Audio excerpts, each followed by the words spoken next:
Hello,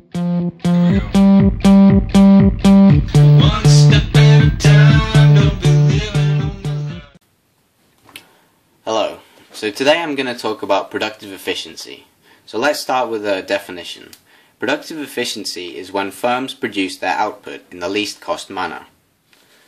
This does not mean that firms produce at their lowest total costs, which would be ridiculous, a firm producing zero output. It does, however, mean that firms produce at the lowest average total cost, or the ATC.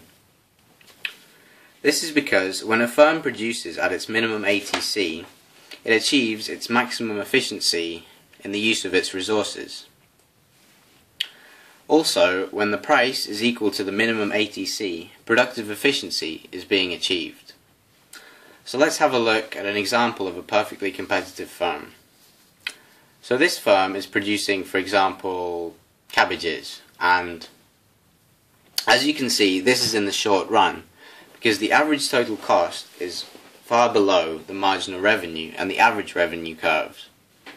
So this means that this firm is making a positive economic profit. As you can see, the minimum ATC is here, and this would be the most productively efficient level of production. However, using the profit maximization rule, a firm will instead choose to produce where the MR is equal to the MC, which is here.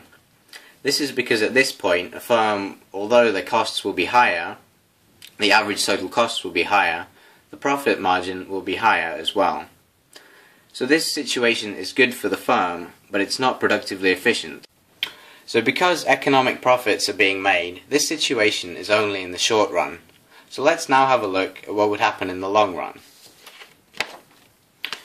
Because there are no barriers to entry in a perfectly competitive market, many firms will see the level of profit that the cabbage producing company is making, and they will also decide to join the market to try and make some of those profits as well.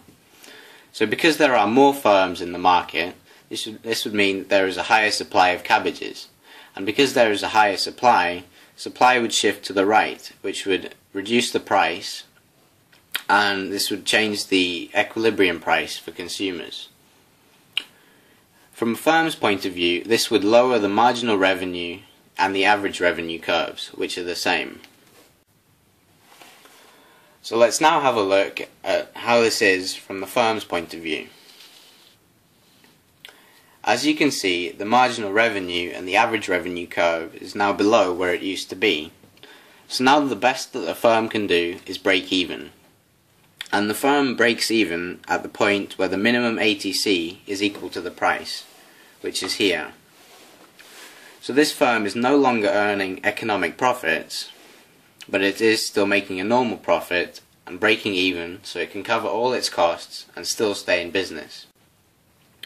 So therefore, productive efficiency is achieved in the long run, because the firm is now producing at a level where price is equal to the minimum average total cost. And this always happens in perfectly competitive markets, because if one firm is making high economic profits, others will join in and they will make the firm more efficient. Thank you for listening.